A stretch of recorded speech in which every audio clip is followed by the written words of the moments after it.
அடுத்ததாக மிக முக்கியமான ஒரு விடயம். இது என்ன விடயம் என்றால், இது சிலர் யூகம் என்கிறார்கள், சிலர் உண்மை என்கிறார்கள். ஆனால் இது உண்மையா இல்லையா என்பது குறித்து இப்போ வருகின்ற தரவை பார்க்கும் நம்மால் புரிந்து கொள்ள முடியும். என்றால் விஜய் தொண்டர்களால், விஜய் ரசிகர்களால், இன்னும் சொல்ல வேண்டால் விஜய் வெறியர்களால் அவர்களுடைய சமூக வலைதள பக்கங்களில் இந்த தகவல் பெரிதாக பேசப்படுகிறது. இது தொடர்பாக அரசியல் வட்டாரங்கள் நாம் விசாரித்த பொழுது இருக்கலாம் இல்லை என்று ஒரு யூகங்கள் தான் சொல்கிறார் தவிர யாரும் இல்லை என்று மறுக்கவில்லை. அந்த தரவு என்னவென்று பார்ப்போம். விஜய் யாரோ ஒருவரை சந்திக்க போகிறார். யாரை சந்திக்க போகிறார் என்றால், பிரியங்கா காந்தியை சந்திக்க போகிறாரா விஜய் என்ற கேள்வி வந்திருக்கிறது. இதற்கு முன்னால் வரை ராகுல் காந்தியை சந்திக்க போகிறார், ராகுலை சந்தித்து விட்டார், ஆதவ் அர்ஜுனா டெல்லி சென்று ராகுலை பார்த்தார் என்றெல்லாம் சொல்லப்பட்டது, பேசப்பட்டது. ஆனால் எதுவும் உண்மை இல்லை. ஆனால் தற்போது வந்துள்ள தகவல், பிரியங்கா காந்தியை, ராகுல் காந்தியின் சகோதரியான பிரியங்கா காந்தி காங்கிரஸ் எம்பி ஆக இருக்கிறார். அவர் ஒரு முக்கிய முன்னணி நிர்வாகியாகவும் இருக்கிறார் காங்கிரஸ் கட்சியிலே. அவர் மூலமாக கூட்டணிக்கு அச்சாரம் போடுகிறார் விஜய். அவரை சந்தித்து பேச போகிறார். அவரை சந்தித்து பேசுவதன் மூலமாக கேரளம், தமிழ்நாடு, புதுச்சேரி 3 மாநிலங்களிலும் விஜய் கூட்டணி ஆட்சி அமைக்கப் போகிறார் என்ற வகையிலே ஒரு பேச்சு தற்பொழுது எழுந்திருக்கிறது. அதாவது புதுவையிலும் காங்கிரஸ் தவேக கூட்டணி, அதே போன்று தமிழகத்திலே தவேக காங்கிரஸ் கூட்டணி, கேரளத்திலும் விஜய்க்கு நிறைய ரசிகர்கள் இருக்கிறார்கள். தொண்டர்களாக அவர்கள் மாறினார்களா என்று தெரியவில்லை. ரசிகர்கள் நிறைய பேர் இருக்கிறார்கள். விஜயுடைய திரைப்படங்கள் கேரளத்தில் நன்கு ஓடும். எனவே விஜய் கேரளத்திலும் காங்கிரசுடன் இணைந்து அரசியலை களமிறங்க போகிறார். எனவே 3 மாநிலங்கள், புதுச்சேரியை மாநிலமாக இன்னும் அறிவிக்காவிட்டாலும் மாநிலமாக நாம் எடுத்துக்கொள்ளலாம்.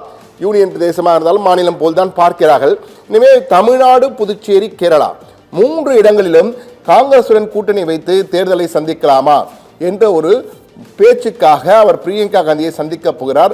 விரைவில் இந்த சந்திப்பு நடைபெறும் என்றெல்லாம் கூறப்படுகிறது. ஆனால் இது குறித்து காங்கிரசிலே பல்வேறு மட்ட தலைவர்கள், தமிழக மாநிலத்தில் இருந்து டெல்லி வரை உள்ள பல தலைவரிடம் நாம் பேசினோம். அவர்கள் ஒருவருமே இந்த தகவலை ஊர்ஜிதப்படுத்தவில்லை. ஒருவர் கூட ஆம் அப்படி இருக்கிறது, பேசப் போகிறார்கள் என்று யாருமே ஊர்ஜிதப்படுத்தவில்லை, உறுதியாக சொல்லவில்லை. அதே போன்று விஜய் கட்சியிலும் பல முக்கியஸ்தர்களிடம் கேட்டோம், இது உண்மையா என்று. அவர்களும் இது உண்மை, உறுதி என்று சொல்லவில்லை. ஆனால் அப்படி ஒரு வாய்ப்பே இல்லை, பிரியங்கா காந்தியை சந்திக்க மாட்டோம், வாய்ப்பே இல்லை, அதெல்லாம் பேச்சு நடக்கவில்லை என்று யாரும் மறுக்கவும் இல்லை. மிக முக்கியமானது, ஒரு தகவல் இல்லை என்றால் இல்லை என்று மறுக்க வேண்டும். மறுக்கவே இல்லை என்றால் ஏதோ ஒரு யூகம், ஏதோ ஒரு ஆசை இரு பக்கத்திலும் இருக்கிறது. காங்கிரசுடன் தாவேகா போக வேண்டும், தாவேகாவுடன் காங்கிரஸ் போக வேண்டும் என்று ஏதோ ஒரு தரப்பிலே ஒரு ஆசை, உந்துதல் இருக்கிறது. அதற்கான வழி இருக்கிறது. ஆனால் அதற்கான ஏற்பாடுகள், முன்னெடுப்புகள் இருக்கிறதா என்றால் நிச்சயம் அது மிகப்பெரிய கேள்விக்குறியாக தற்போதைக்கு இருக்கிறது. ஆனால் அடுத்த 30 நாட்களில் எது வேண்டுமானாலும் நடக்கலாம் என்பதுதான் விஜய் தரப்பிலே சிலர் சொல்கிறார்கள். ஆனால் இரு தரப்பும் இது போன்ற பேச்சுக்கள் இல்லை, காங்கிரஸ் தாவேகா கூட்டணி இல்லை என்றெல்லாம் மறுக்கவில்லை, ஆனால் இருக்கு என்றும் சொல்லவில்லை. எனவே ஒரு கேள்விக்குறியை தொக்கி நிற்கிறது. எனவே அந்த கேள்விக்குறியாகவே தொடருமா அல்லது முற்றுப்புள்ளி வைத்து விடுவார்களா அல்லது கமா போட்டு கொண்டே போவார்களா என்பது இன்னும் 30 நாட்களுக்குள் நிச்சயமாக நமக்கு தெரிந்துவிடும். என்றால் விஜய் நாளைய பொதுக்குழு கூட்டத்திலேயே நமக்கு ஒரு சிக்னல், சமிக்ஞை கிடைத்துவிடும். உண்டா இல்லையா, யாருடன் பயணிக்க போகிறார், பாதை என்ன என்பது குறித்து நாளை வழிகாட்டப் போகிறார்.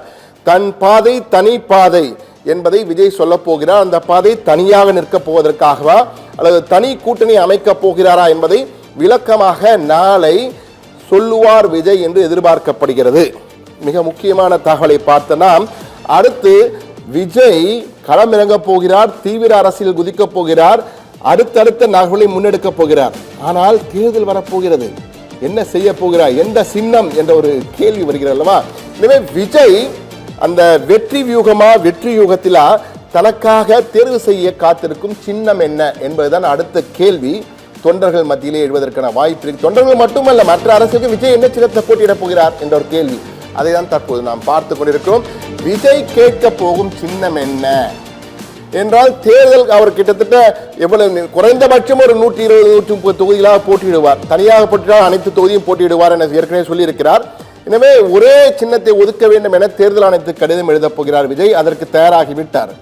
ஆனால் அவர் தற்போதைக்கு அவர் தேர்ந்தெடுத்த சின்னங்களாக கூறப்படுவது ஆட்டோ, விசில், பிகில் என்ற ஒரு படத்தில் இருந்த விசில், அந்த விசில் சின்னம் போன்ற சிலவற்றை அவர் தேர்வு செய்திருக்கிறாராம். ஆனால் இதை அவர் என்ன தேர்வு செய்தாலும் தேர்தல் ஆணையம் தான் கொடுக்க போகிறது. தேர்தல் ஆணையம் என்ன சொல்கிறதோ அதான் நடக்கும் என்றால் இதற்கு முழு உரிமை, அதிகாரம் அவர்களிடம்தான் இருக்கிறது. விஜய் கேட்டு எழுதப் போகிறார். நாம் தமிழர் கூட அது போன்று எழுதியிருக்கிறார்கள். அவர்களுக்கு சின்னம் ஒதுக்கப்பட்டது, சில முறை மறுக்கவும் பட்டது, அது வேறு விடயம். ஆனால் விஜய் இடத்திலே எப்படி நடக்கப் போகிறது என்பதை என்றால் தமாக தமிழ் மாநில காங்கிரஸுக்கு அதே சின்னத்தை கொடுத்தார்கள். நாம் தமிழருக்கு கடந்த முறை அந்த சின்னத்தை கொடுக்கவில்லை. அது போன்ற சில நேரங்கள் நடக்கும் என்றால் இந்த அதிகாரம் முழுமையாக தேர்தல் ஆணையத்துக்கு தான் இருக்கிறது. அவர்கள் எந்த காரணத்தை சொல்ல வேண்டுமானால் உங்களுக்கு கொடுக்கலாம், எந்த காரணத்தை சொல்லி வேண்டாம் அந்த கொடுக்காமல் போகலாம். எனவே விஜய் ஆசைப்பட்டு சில சின்னங்களை வைத்திருக்கிறார். அதில் ஆட்டோ, விசிலும் இடம்பெற்றிருக்கிறது. மேலும் சில சின்னங்களை சேர்த்து ஒரு கடிதம் அனுப்ப இருக்கிறார். விரைவில் இன்னும் ஓரிரு தினங்களில் கடிதம் அனுப்பிவிடுவார். எனவே அந்த சின்னம் விஜய்க்கு கிடைக்குமா இல்லையா என்பதை தேர்தல் ஆணையம் தான் முடிவு செய்யும். அதுவும் தற்போது அல்ல, மார்ச் மாத ஆரம்பத்தில், மார்ச் மாதம் தான் விஜய் என்ன சின்னத்திலே போட்டியிட போகிறார் என்பது மார்ச் முதல் வாரமோ அல்லது 2வது வாரத்திலோ தான் நமக்கு தெரிய வரும். என்றால் பொதுவாக ஒரு சின்னத்தை கேட்கும் போது தேர்தல் ஆணையம் கொடுக்கிறது, இல்லை என்றால் அந்த பணிகள், தேர்தல் பணிகள் தொடங்கிய பிறகுதான் சின்னத்தை அறிவிப்பார்கள். ஆனால் முதலிலே எழுதும் பொழுது இது போன்ற அனைத்து தொழிலும் போட்டியிட போய் என்று கூறும்பொழுது தேர்தல் ஆணையம் நினைத்தால் அவர்கள் சின்னத்தை ஒதுக்கீடு செய்வது குறித்து மார்ச் முதல் வாரமோ அல்லது 2வது வாரத்திலோ சொல்வதற்கான வாய்ப்புகள் அதிகம் என்பதைதான் பார்க்க வேண்டியிருக்கிறது.